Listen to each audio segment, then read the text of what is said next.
En México existieron empresas que parecían destinadas a durar para siempre. Tiendas donde nuestros padres compraron su primer mueble, aerolíneas que marcaron el inicio de sus viajes y bancos que resguardaban no solo dinero, sino los sueños de toda una generación. En este video conocerás 10 empresas mexicanas que desaparecieron y cambiaron para siempre la historia del país. Algunas se apagaron de un día para otro, otras no resistieron la competencia, y una de ellas terminó envuelta en una historia tan curiosa como desconocida. Quédate hasta el final, porque más de un nombre te va a despertar una sonrisa, un recuerdo o un golpe de nostalgia. Lili Ledy, la juguetera mexicana que llevó la fantasía a los hogares. Nacida a mediados del siglo XX, Lili Ledy conquistó a miles de niños con sus muñecas, carritos y figuras de acción. Gracias a licencias internacionales como Star Wars o Hey Joe, los pequeños mexicanos pudieron tener a sus héroes favoritos, pero con un toque nacional que las hacía únicas. En los aparadores de las tiendas, las cajas coloridas brillaban con muñecas parlantes, soldados articulados y naves galácticas que parecían salidas de una película.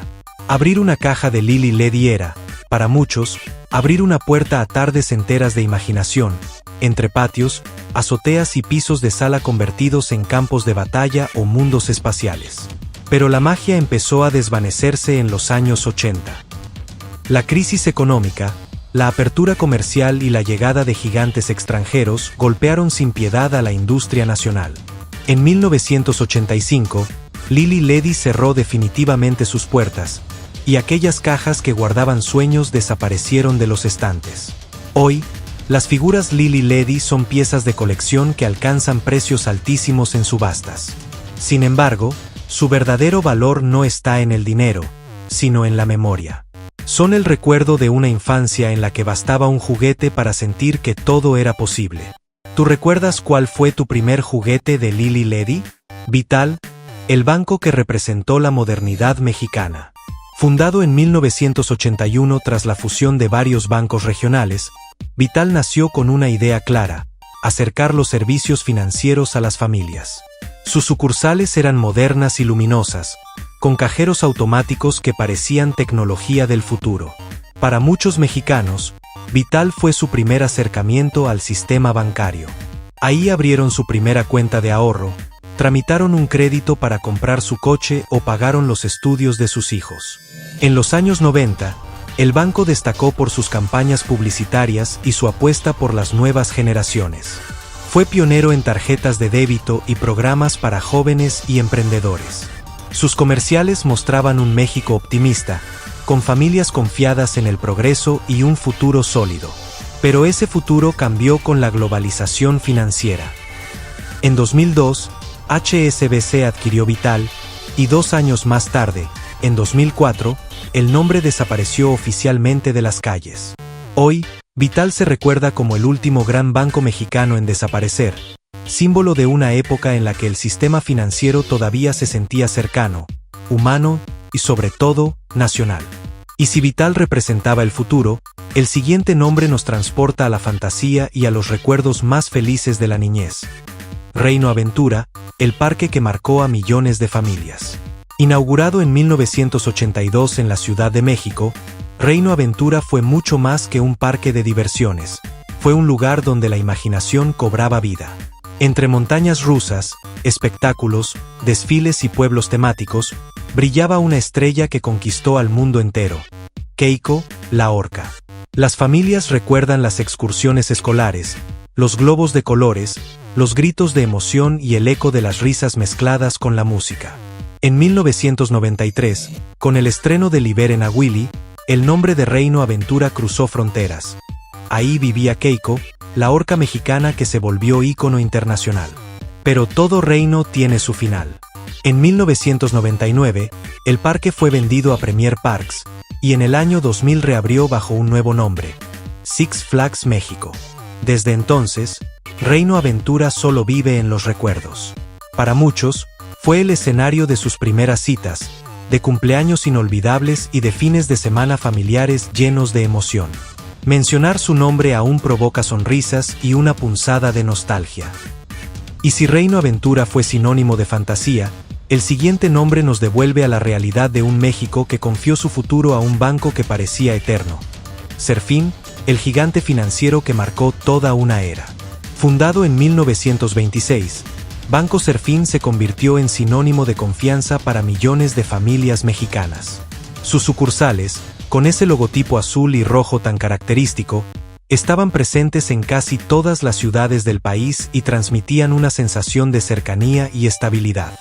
Abrir una cuenta de ahorro, solicitar un crédito para el negocio familiar o financiar el primer automóvil eran experiencias comunes en sus oficinas, donde los cajeros conocían a los clientes por su nombre y las transacciones se acompañaban de sonrisas y trato personal.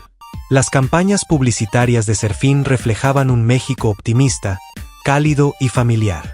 Pero la década de los 90 trajo consigo una ola de transformaciones financieras.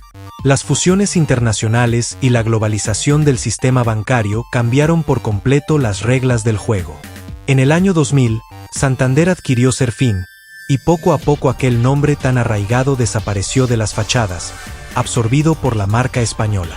Para muchos, no fue solo la pérdida de un banco, sino el final de una era donde la confianza se firmaba con un apretón de manos y no desde una pantalla. Hoy, escuchar Serfín es recordar un México donde los bancos todavía eran parte del vecindario, donde las filas eran largas pero las relaciones eran personales. Después llegaría otro nombre inolvidable. De Todo, la tienda departamental que, como su nombre lo prometía, tenía literalmente de todo. Fundada en 1973 en la Ciudad de México, De Todo se convirtió rápidamente en un punto de encuentro para las familias urbanas. Sus pasillos parecían interminables, desde electrodomésticos hasta juguetes, ropa, muebles y artículos de temporada. Ir a De Todo no era solo ir de compras, era toda una salida familiar. Mientras los padres buscaban ofertas para el hogar, los niños se perdían entre los estantes de juegos y vitrinas llenas de colores. Su publicidad en radio y televisión, junto con un servicio amable y cercano, la volvieron un clásico de los años 80 y 90. En 1999, Walmart de México adquirió De Todo, y poco a poco las fachadas cambiaron de nombre, hasta que la marca desapareció por completo.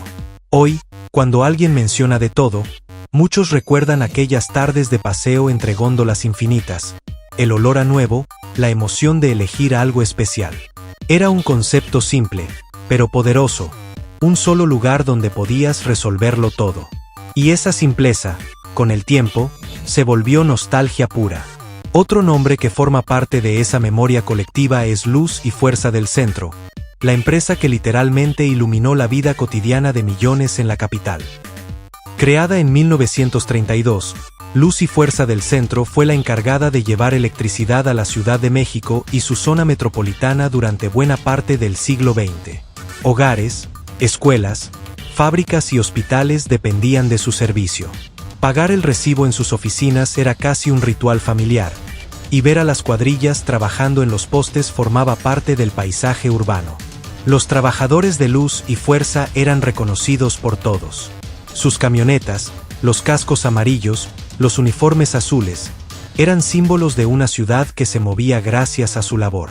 Pero detrás de esa imagen sólida comenzaron a surgir problemas financieros, deudas crecientes y tensiones sindicales.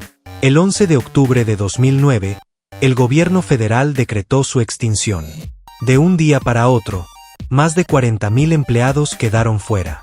Las oficinas cerraron, y una parte esencial de la vida capitalina se apagó con ellas. Hoy, recordar Luz y Fuerza del Centro es pensar en un México donde la electricidad no era solo un servicio, sino una identidad, una presencia constante en la rutina de cada familia. Y si Luz y Fuerza nos remite a la vida diaria, el siguiente nombre representa el corazón del consumo familiar durante décadas. Comercial Mexicana, el supermercado que se volvió parte de nuestra historia. Desde 1930, Comercial Mexicana creció hasta convertirse en uno de los gigantes del comercio en México.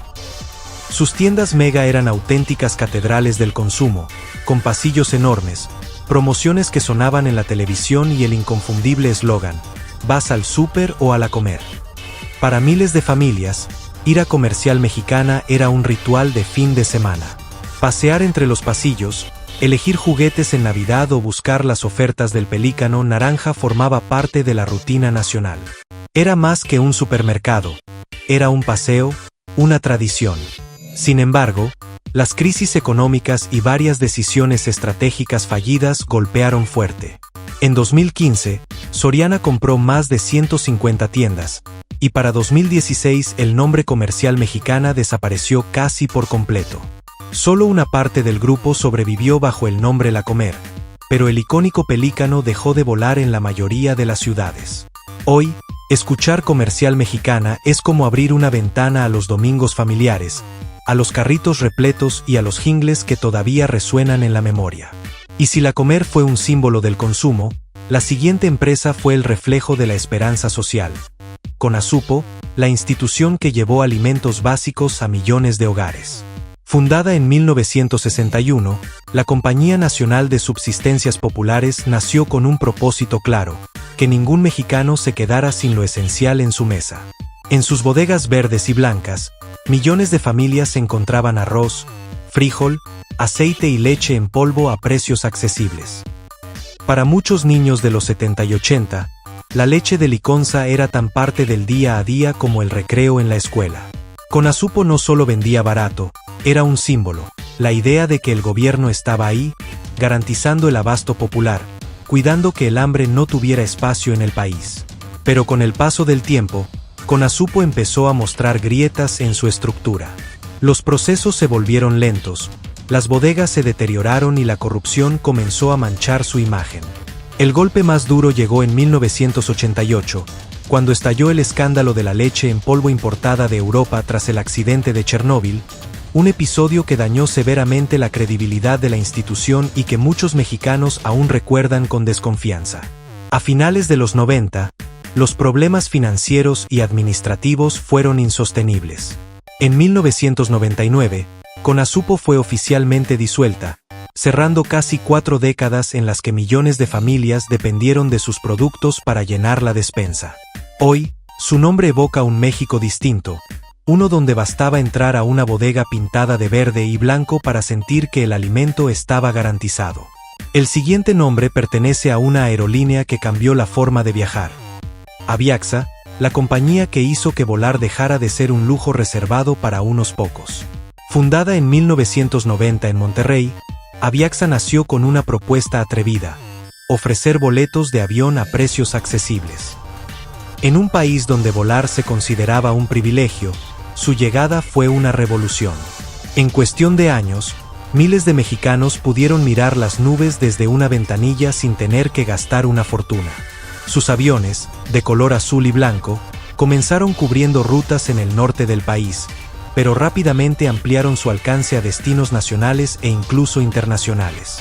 Para muchos, Aviaxa significó el primer vuelo de sus vidas. Familias reencontrándose, estudiantes conociendo nuevas ciudades, trabajadores evitando los largos trayectos en carretera. El crecimiento fue vertiginoso, pero también lo fueron los problemas. A lo largo de los 2000, la empresa acumuló deudas con el gobierno y se enredó en disputas legales y conflictos administrativos. Finalmente, el 4 de mayo de 2011, Aviaxa anunció el cese definitivo de operaciones. El cierre fue un golpe para miles de viajeros que la veían como la aerolínea del pueblo, aquella que había hecho del cielo un espacio más accesible. Sin embargo, su legado fue enorme. Demostró que volar podía estar al alcance de todos, y su modelo abrió el camino para las aerolíneas de bajo costo que dominarían los años siguientes. Y hablando de gigantes, el siguiente nombre lo dice todo. Gigante, el supermercado que por décadas fue sinónimo de modernidad, familia y cercanía. Fundado en 1962, Gigante creció con velocidad. Para los años 70 y 80 ya era una de las cadenas más grandes de México. Sus pasillos eran parte del paisaje cotidiano. Carritos repletos, anuncios de ofertas, música ambiental y familias enteras haciendo sus compras de fin de semana.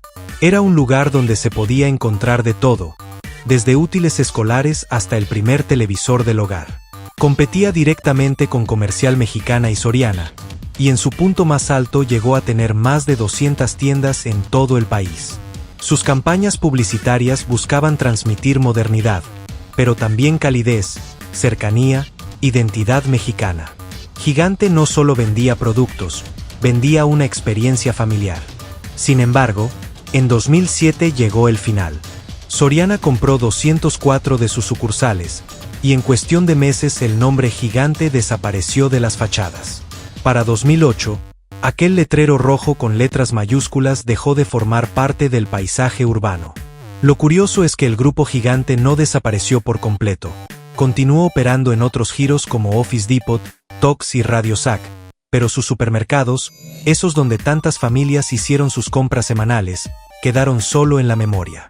Hoy, pensar en Gigante es recordar las bolsas blancas con letras rojas, las largas filas de fin de semana y esa sensación de estar en un lugar que, como su nombre lo decía, realmente era gigante. Y ahora dime, ¿cuál de todas estas empresas recuerdas con más cariño? ¿O cuál te sorprendió descubrir que ya no existe? Cuéntamelo en los comentarios y, si te gustó este recorrido por la historia empresarial de México, suscríbete al canal y comparte este video para que más personas revivan estas historias que marcaron una época.